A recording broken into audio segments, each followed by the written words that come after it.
Келесі шүйде сүйегі ос оксипитали. Бұл 4 бөлімнен тұрады.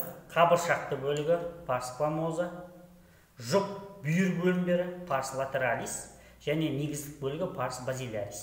4 бөлімнің қосылған жерінде foramen magnum үлкен тесік түзіледі. Осы foramen magnum арқылы омыртқа жотасының каналы өзегі бас сүйек қуысымен байланыс жасайды. Қабыршақты бөлігіне келетін болсақ, екі бетін ажыратамыз. Ішкі беті, сыртқы беті, фаци экстерна, фаци интерна. Сыртқы бетіне қарайтын болсақ, сыртқы шүйде бұдыры, немесе сыртқы шүйде шотыры, протуберанция оксипиталис экстерна.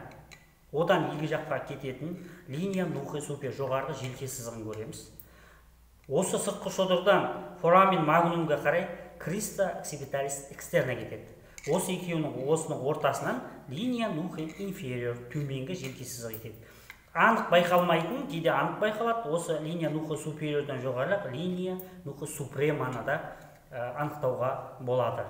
Ішкі бетіне келетін болса, ішкі бетірлі кедір бұдырлы және 4 шұңқырға бөлінеді. Бұны бөлетін мына үлгілерді қазір айтамыз.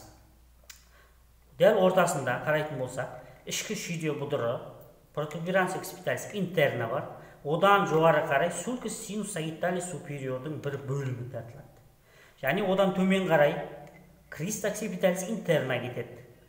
Ал осы ішкі шүйде шодырынан екі жаққа қарай, міне екі жүлге көріп тұр, sulcus sinus transversus.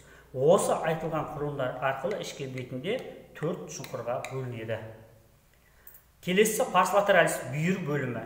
Бүйір бөлімінің төменгі жағында ауыз омыртқамен буында байланысатын, буын құрайды. Бұл жерде буын пайда болады. Алдағы буындарды оқығанда келеміз.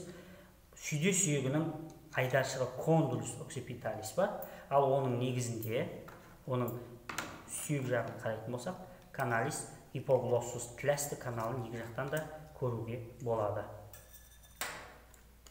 Латералды бөліктен жоғары қарай процессус югулярис мойынтырық өсіндісі кетеді. Ал егер осы екеуінің ортасында инцизура югулярис пайда болады. Инцизура югулярис. Негізгі бөлігі, ішкі бөлігі тегіс келген, және бұны еңіс немесе ылдый клейбус деп айтылады. Бұл жерде көпірмен сопақшамиға сәйкес келеді. Осы жерде орналасады.